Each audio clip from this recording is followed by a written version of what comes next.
오늘은 우리는 몸의 청직이라 하는 제목으로 말씀을 나누겠습니다. 제가 한 달 전쯤인데요, 아침에 양말을 신으면서 특별히 제 왼쪽 발을 이렇게 마사지를 해주고 또 손으로 감싸줬어요. 왜냐하면 언제부턴가 이 왼쪽 발이 가끔 찌릿찌릿하고 또 잘 때에도 그런 경우가 있어서 잠을 깨기도 했었거든요. 그래서 이게 왜 발이 그런가 하고 이제 발을 막 마사지하고 쓰다듬다가 제가 발한테 얘기를 했습니다. 가만히 생각해 보니까, 그래서 야, 너 정말 오랫동안 수고 많이 했구나.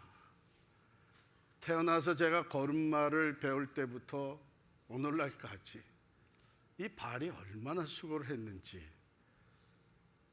그래서 제가 아주 정성껏 마사지를 하고 꼭 쥐고 너 정말 수고 많이 했다, 이렇게 얘기를 해준 적이 있어요. 여러분, 우리가 살다가 보면은 우리 몸에 어떤 부분에 특별한 관심과 신경이 갈 때가 있습니다. 그렇죠? 학창시절 사춘기를 지나면서 대부분의 사람들이 얼굴에 신경이 가잖아요. 여드름 때문에. 저도 한동안 아주 그 여드름 때문에 매일같이 들여다보고 이것도 어떻게 없애나 그런 적이 있어요. 그러다가 이제 고등학교 졸업반 또 대학생 이렇게 되면서 이게 몸을 좀 만들어야 되겠다. 그래서 좀 체력, 근력 여기에 이제 관심이 갔었고요. 또 어느 정도 지나니까 이게 머리가 자꾸 빠지네. 그래서 그 다음에는 그저 몸 관심이 hair, 머리에 가더라고요. 그리고 얼마 전부터 가끔, 자주는 아닌데 계단을 오르고 내릴 때에 무릎이 이렇게 시큰하는 것을 경험을 해요. 그래서 그때부터는 또 이 무릎 관절에 모든 신경이 가는 거예요. 참 이렇게 우리 신체, 우리 몸에 이렇게 관심을 갖다가 아주 여러분, 우리는 아주 중요한 질문을 하게 됩니다. 그것이 뭐냐면 내 몸이, 우리 몸이 누구에게 속해 있는 건가? Who does my body belong to? 이 질문은 너무나 중요한 질문이에요. 왜냐하면 우리는 평생을 끊임없이 몸을 가지고 몸을 움직이면서 행동하면서 살아가잖아요. 그러니까 내가 이 몸을 어떻게 관리하고 사용하고 또 이 몸을 가지고 활동할 것이냐의 가장 근본적인 원리는 바로 이 질문의 답에서 나오는 거거든요. 이게 누구에게 속한 몸이냐? 누구에게 속한 몸이냐? 고대 사회에서 노예들은 그 몸이 자기 주인에게 속한 것이었다고 믿고 살았죠. 목숨을 포함해서 노예의 모든 것이 그 주인의 것이었습니다. 자기 것이 아니에요. 오늘날 노예제도는 없어졌지만 여전히 이렇게 노예가 돼서 내 몸은 이것을 위한, 그 주인을 위한 것이다 하고 몸을 사용하는 사람들이 있는데, 때로는 어떤 사람의 그 주인이 재물, 부예요. 또 어떤 사람에게는 권력이에요. 또 인기예요. 그래서 거기에 몸 바칩니다. 그게 주인이 돼버리는 거예요. 그런가 하면 우리 유대 사상에서 우리가 어렸을 때부터 배우고 성장한 신체 발부 수지 부모라. 우리가 부모에게 효도하는 것의 시작이 바로 이 부모로부터 물려받은 이 몸을 잘 관리하는 것이다.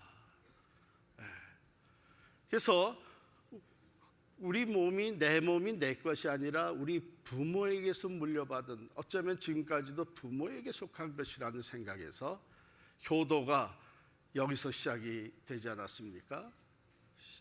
신체 발부 수지 부모라. 그런가 하면요, 또 어떤 경우에는 이분의 몸은 자기 것이 아니다, 이것은 공동체에 속한 것이다. 우리가 얼마든지 그렇게 얘기할 수 있는 몸이 있습니다. 그건 뭐냐면, 옛날 그 왕이나 또 오늘날의 대통령은 그 몸이 자기 것만은 아닙니다. 그 백성의 몸이 되고 나라의 몸이 되는 거예요. 이와 같이 몸이 누구에게 속했느냐, 그에 따라서 우리가 몸을 어떻게 관리하고 사용할 것이냐가 달라지는 거예요. 한 가정의 가장으로서 그 몸은 그냥 내 몸으로 끝나는 것이 아니잖아요. 우리 가정의 몸이 되는 거예요. 우리 자녀들의 몸이 되는 거예요. 큰 기업의 회장이 되게 되면 남달리 몸 관리를 해야 되는 이유가 그게 자기 몸으로 끝나는 게 아닙니다. 그 기업의 몸이 되는 게 그 수많은 직원들, 그들의 가족들 책임지고 나가는 몸이기 때문에 자기 몸으로만 생각할 수는 없는 것이죠. 그런데 이 사회는 점점 개인주의로 되게 되고, 또 자치, 자유, personal rights, 인권, 이런 것들을 치닫으면서 너무나 많은 사람들이 이건 내 몸이지, 내가 마음대로 할 수 있는 권리가 있지, 이러면서 몸이 100% 자기 것이라고 생각하면서 살아가는 사람들이 너무 많습니다. 그래서 그 성적 자유도, 또 이 세상적인 쾌락도, 심지어는 이제 몸을 죽이는 것도 자기가 할 수 있다고 생각을 합니다.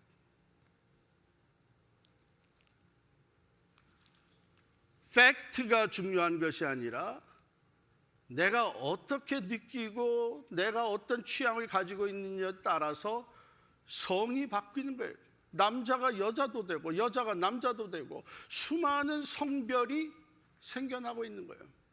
이 모든 것은 바지 이 개인주의, 내 몸은 내 것이니까 내가 선택하고 내가 느끼는 대로 한다고 하는 아주 위험한 착상에서 나오는 일들입니다.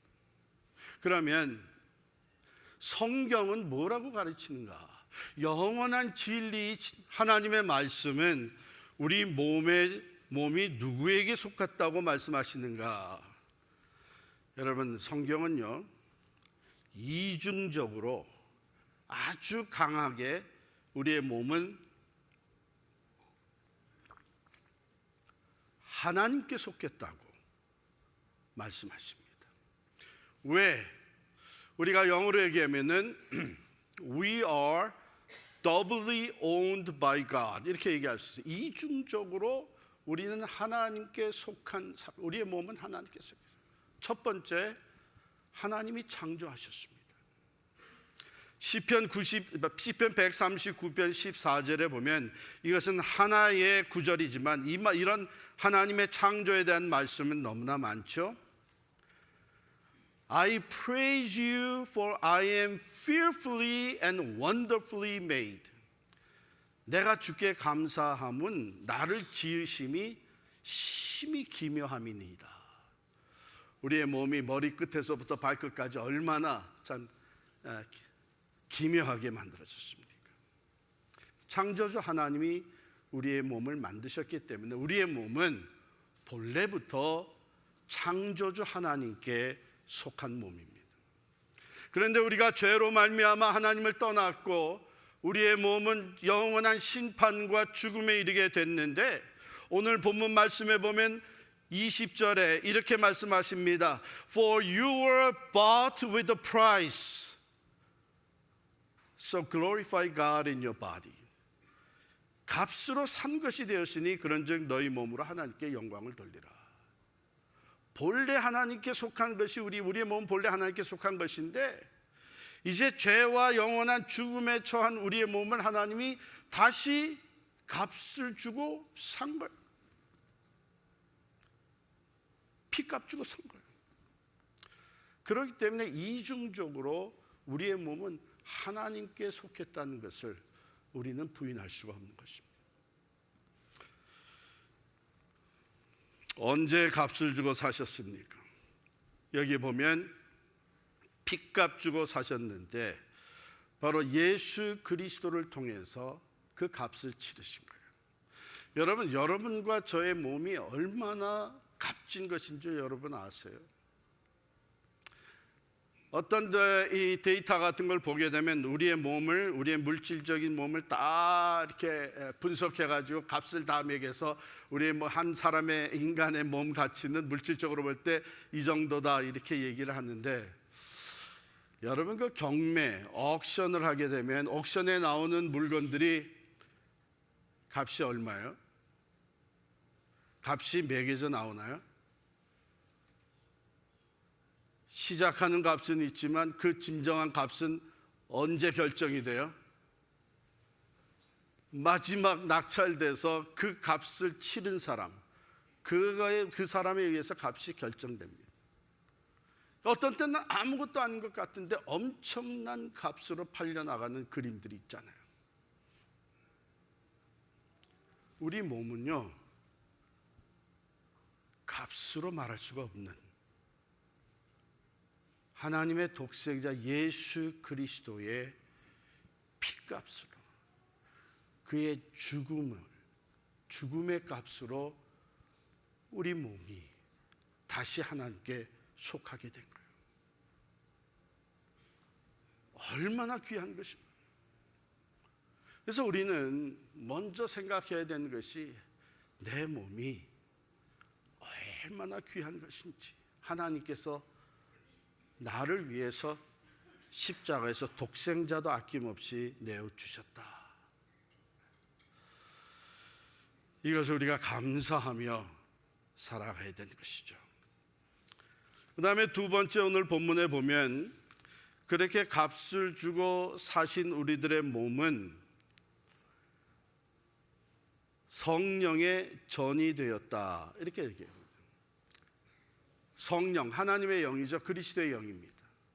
즉 하나님께서, 삼위일체 하나님께서 영으로 우리 가운데 내재해 계시는 하나님의 성전이 된 거예요.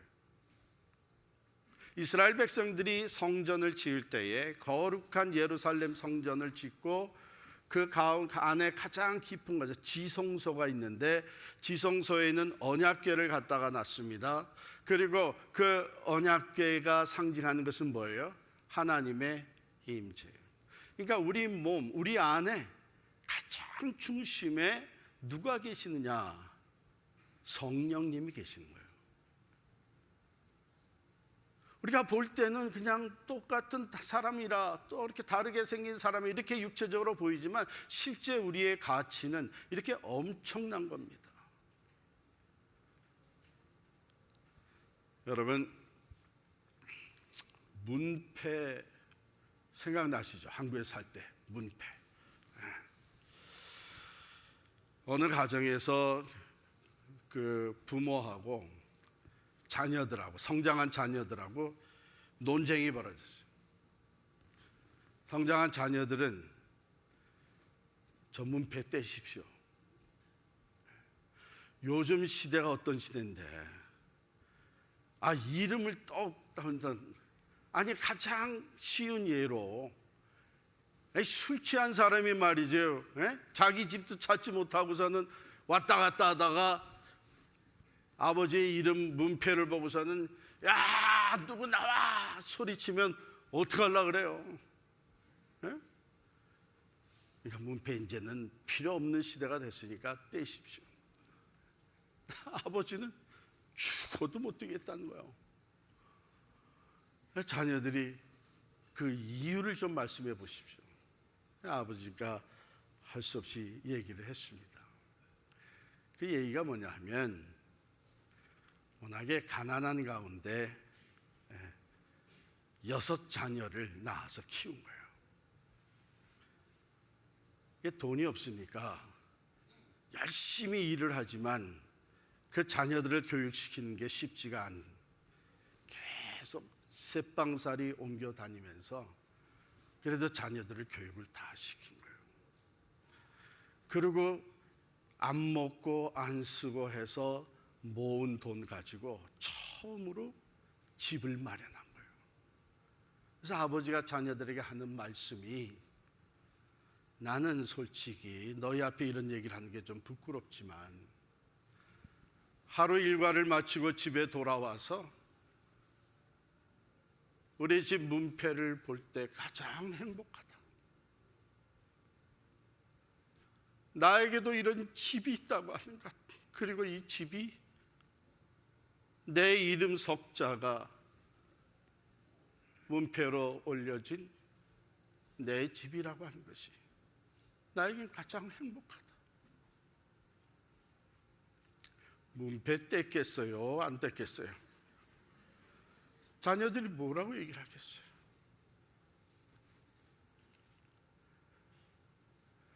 여러분, 우리 집, 우리 몸의 문패는 이제 주인이 바뀌었습니다. 그 주인이 누구예요? 하나님이에요.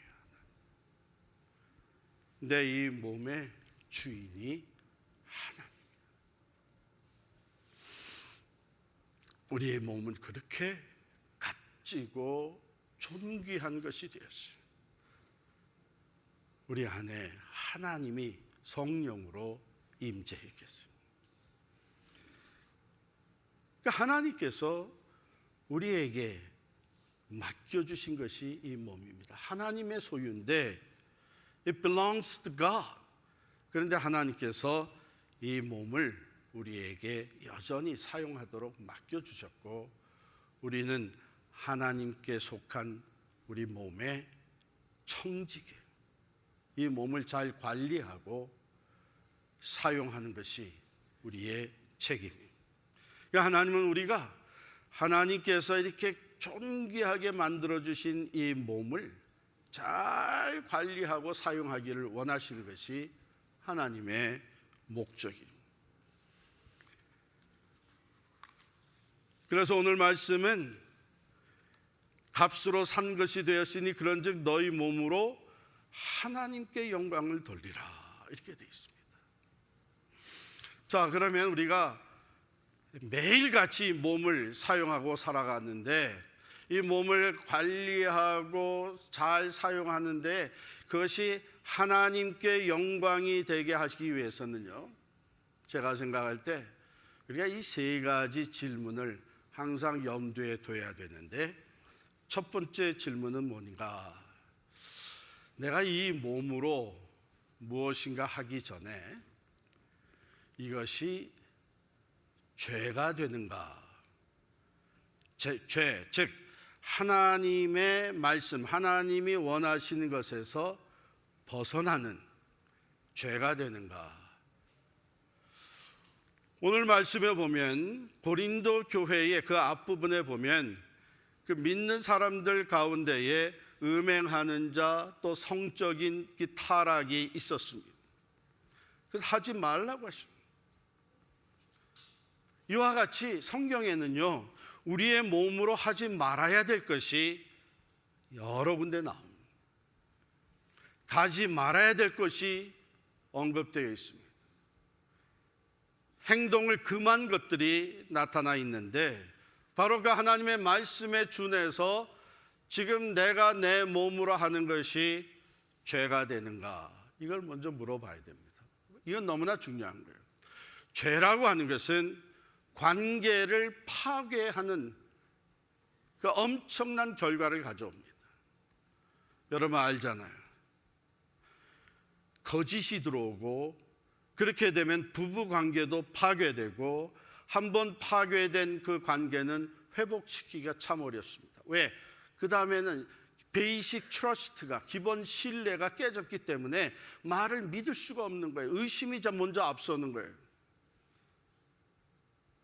죄가 가정에 들어오면 가족들의 관계를 파괴합니다. 그런데 더 무서운 것은 죄가 우리의 삶에 들어오게 되면 하나님과의 관계가 어려워지는 거예요.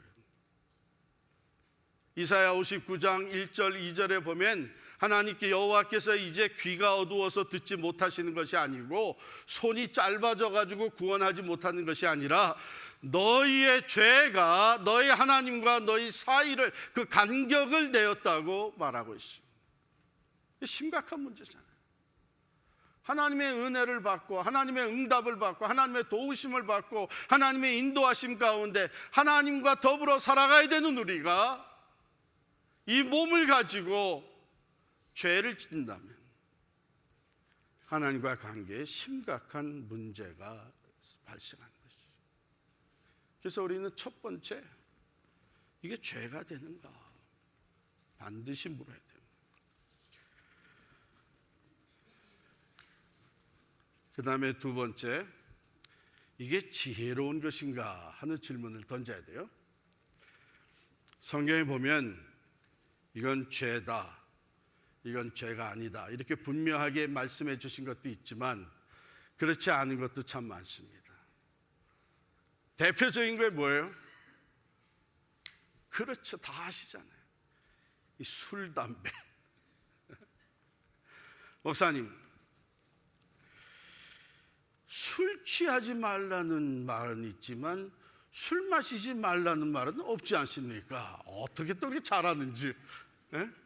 또 성경에 담배에 대해서 언급한 거 없지 않습니까? 야, 성경 공부를 좀 그 열심을 가지고 해보지. 맞아요. 이렇게 이제 그레이한 에리아, 예? 분명하게 성경이 죄다 아니다 언급하지 않은 이런 것에 대해서 우리가 몸을 사용할 때에 지혜롭게 해야 됩니다. 그 지혜의 원리를 사도 바울이 고린도전서 10장에 언급하고 있는데요, 10장 23절 말씀을 제가 읽어드리겠습니다. 모든 것이 가하나 모든 것이 유익한 것은 아니요, 모든 것이 가하나 모든 것이 덕을 세우는 것은 아니니. 지혜롭다면 왜 백해무익한 담배를 펴요? 계속. 지혜롭다면 왜 몸에 좋지 않는 음식을 계속 먹어요?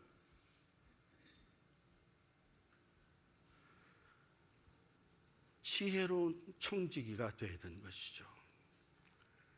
그러니까 모든 것이 가능하다, 성경에 언급되지 않았다. 그러나 지혜로운 사람은 이 몸을 관리하는 청지기로서 몸에 유익한 것을 추구해야 되는 것입니다. 내가 이렇게 했을 때에 내 몸을 가지고 이런 행동 또 이런 것에 갔을 때에 그것이 어떤 결과가로 나타나고 또 어떤 영향을 주겠느냐, 이것을 생각을 해야 됩니다. 그 다음에 세 번째 우리가 던져야 되는 질문은 내 행동으로 인하여 나는 주변 사람들에게 어떤 커뮤니케이션을 하고 있는가. 우리가 그 사람의 행동을 봐서 저 사람이 어떤 사람이구나, 저 사람이 원하는 것이 무엇인가 우리가 감지할 수 있잖아요. 근데 여러분과 저는 그리스도의 사신이다, Ambassadors of Christ. 그러면 사신, 대사의 행동이 즉각적으로 누구와 연결되나 하면 그를 파송한 나라와 연결이 되는 것이죠. 그리스도께서 우리를 세상으로 파송해서 그리스도인으로 살게 된 우리 그리스도의 대사, 앰바사더라면 우리의 행동이 그리스도에 대한, 하나님에 대한, 교회에 대한 메시지를 주고 있는 것이죠. 커뮤니케이션이 어떤 커뮤니케이션이 이루어지고 있는가, 이 질문을 던져요. 저는 참 인생을 즐겁게 살아야 된다는 생각을 어렸을 때 가졌어요. 그래서 어디 가나 이렇게 다운되고 어두운 이런 분위기 제가 참지를 못하고 그걸 풀어야 돼요. 뭐 내가 망가지더라도 그걸 풀어야 돼요. 노래를 하든지 게임을 하든지 아니면 뭐 조크를 하든지. 그래서 목회도 사실 저는 늘 내가 목회를 늘 기쁘고 즐겁게 해야지. 특별히 하나님의 일을 하는데 기쁘지 않으면 이거 뭐가 잘못된 거 아닌가 이런 생각을 늘 해요. 그러면서 저는 참 억울하다. 왜 저렇게 됐을까 하는 것이 몇 가지가 있는데 그 중에 하나가 가라오케예요. 저도 노래를 좋아하고 우리 가족들이 다 노래를 좋아해요. 그 보니까 가라오케 가족들이 모여서 너무 재밌을 것 같더라고요. 그래서 LA에 살 때에 샌디에고로 이제 휴가를 갔는데 아이들을 데리고 샌디에고 조그만 한인들이 모여 사는 그 몰이 플라자 몰이 있는데 가라오케가 있더라고요. 그래서 저녁을 먹고 나와가지고 들어갔어요. 들어가서 뭐 얼마나 재밌게 우리 온 가족이 노래를 부르고 뭐 다양한 노래를 다 불렀죠. 흘러간 옛 노래에서 또 팝송 또 이 성가 복음성가 너무나 재밌거든요. 그러면서는 나왔는데 그 플라자 몰에 제 신학교 후배 목사가 딱 있는 거예요. 걔 날 쳐다보고 아유 향 목사님 이런 데 다니세요? 그러더라고. 그래서 내가 뭐라 했겠어요. 이런 데가 어때서 우리 다음에 같이 한번 가자고. 근데 저한테 얘기해 주더라고요. 목사님 잘 모르셔서 그러지 이 가라오케가 얼마나 태폐적인 문화로 변질됐는지 아셔야 됩니다. 목사님 이랬는데 오늘 나한테 들켰으니까 다행이지.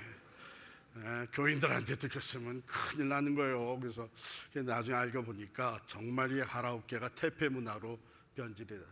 전 그게 너무 억울해. 이 좋은 문화를 왜 이렇게 망가뜨려 놓은 거예요? 그 다음에 제가 계속 가겠어요, 안 가겠어요? 가고 싶지만 못 가죠. 왜? 내가 가라오케 들어갔다 나오면서 주변 사람들에게 내가 무엇을 커뮤니케이트 하는 건가? 내가 본심은 아니지만 그 사람들은 이런 메시지를 받겠구나. 저 양 목사 갈 대로 다 갔구나. 여러분, 그렇다고 제가 가라오케를 안 하는 건 아니에요. 우리 장로님 중에 가라오케 시스템을 잘 가지고 있는 사람 1년에 한 번씩 우리 교역자들을 초대해 줘요. 그럼 거기 가서 우리 마음껏 1년 동안 누르고 있었던 마음껏 우리 함께 노래하고 얼마나 참 좋은지 몰라요.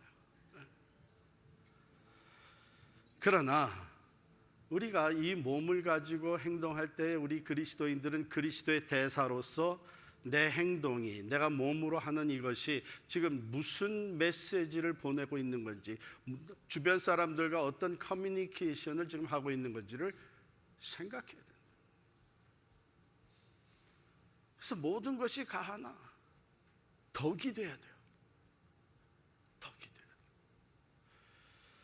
우리는 우리 몸으로 그리스도의 향기를 뿜어야 되고 우리의 삶 그 자체가 살아계신 예수 그리스도의 증인다운 삶이 돼야 되겠죠. 오늘 말씀 그대로 너희 몸으로 하나님께 영광을 돌릴 수 있어야 되는 것입니다.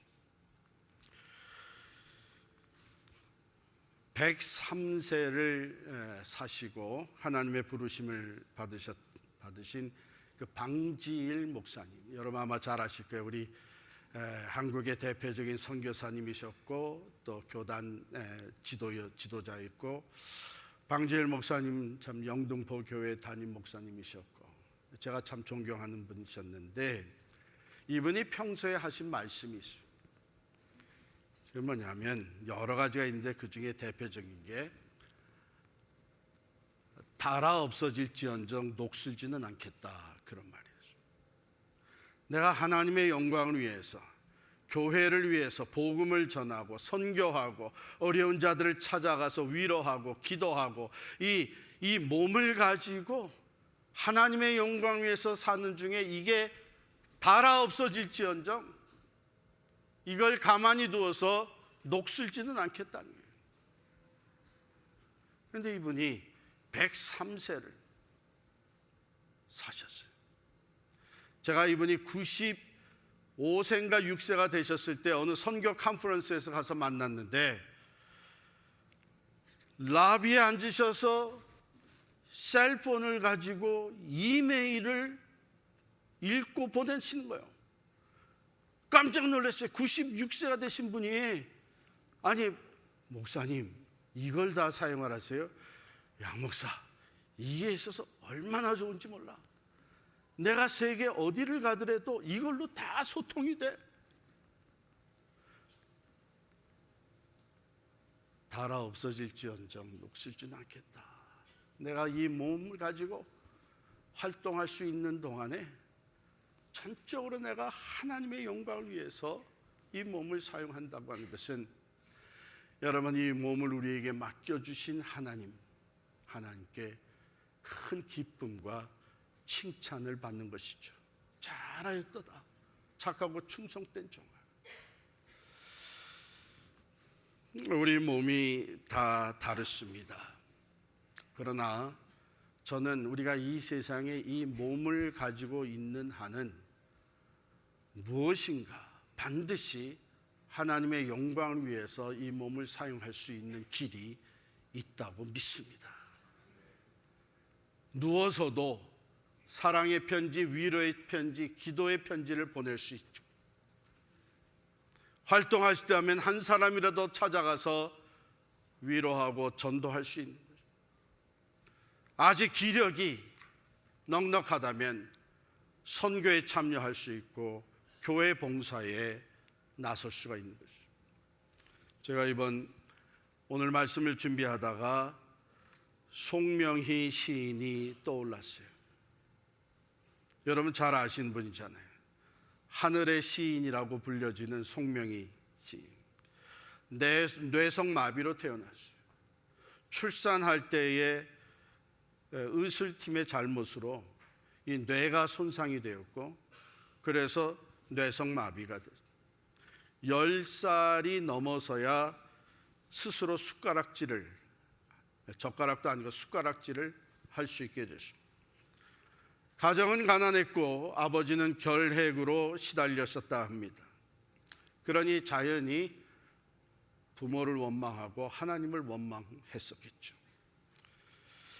그런데 이 송명희 씨가 17살이 되던 때에 이런 마음을 가지고 내가 죽더라도 하나님을 만나고 죽어야 되겠다.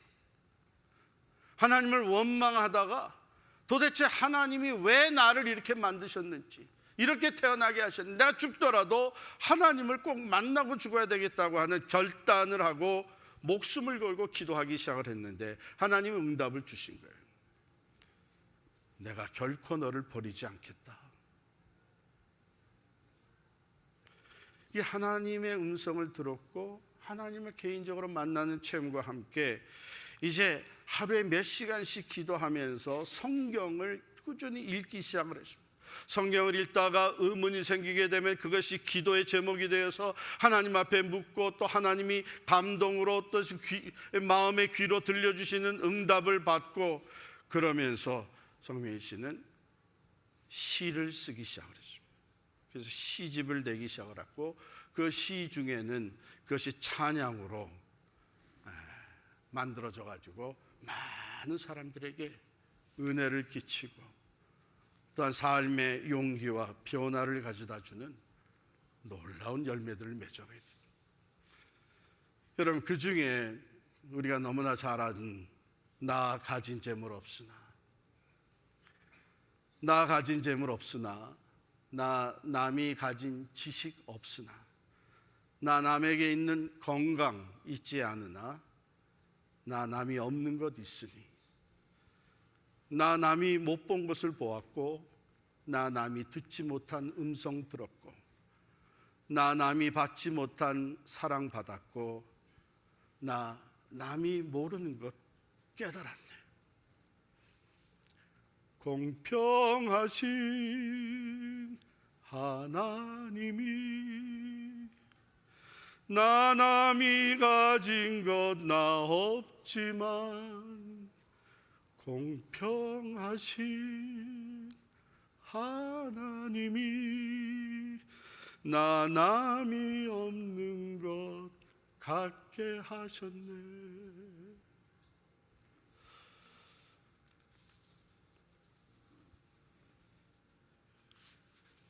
너무나 은혜롭고 또 귀하게 여겨져서 주변의 사람들 중에는 지금이라도 더 전문인의 치료를 받고 좀 더 회복이 되면 어떻겠냐 제안한 사람들이 있었다 그래요. 그걸 놓고 또 하나님께 기도했는데 하나님께서 이런 응답으로 주셨다는 것이죠. 그래서 그가 답하기를 난 이대로가 좋아요. 주님이 만들어 놓으신 이대로 그냥 살겠어요. 그 뇌성마비의 몸을 가지고 많은 집회와 또 간증을 인도한 보니까 피곤한 거예요. 그래서 또 어디서 집회 와달라고 와서 간증해 달라고 지치기도 해서 가지 않을까 이런저런 핑계를 대고도 싶었는데 그때마다 하나님이 주신 감동이 너는 가라. 너는 가서 그들에게 내 몸만 보여줘도 된다.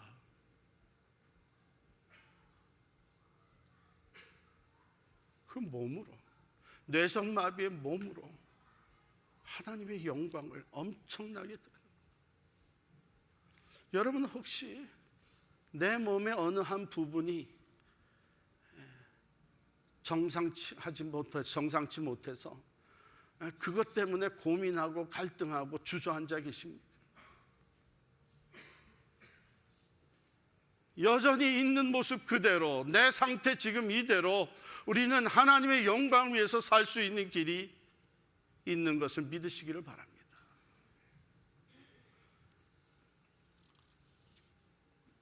사랑하는 성도 여러분, 우리에게는 이 몸이 꼭 한 번 주어집니다. 두 개의 몸을 가지고 사는 사람도 없고 한 번 왔다가 또 다른 몸을 가지고 이 세상에 태어난 사람도 없습니다. 한 번 주어진 이 몸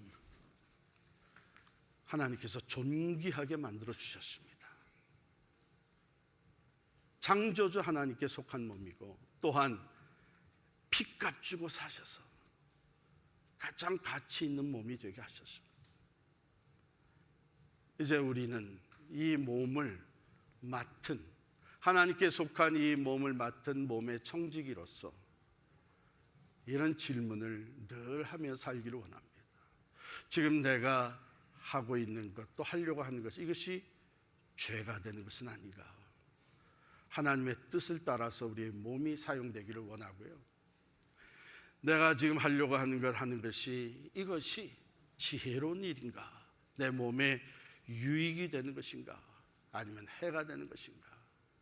세 번째, 내가 이 몸으로 지금 하고 있는 행동이 주변 사람들에게 어떤 메시지를 주고 있는 것인가 꼭 생각하시며 살면 이제 이 몸을 사용하는 것이 다 끝날 때에 하나님 앞에 가서 우리는 우리 몸에 충성된, 잘하였다 충성된 종아 칭찬받게 될 줄을 믿습니다.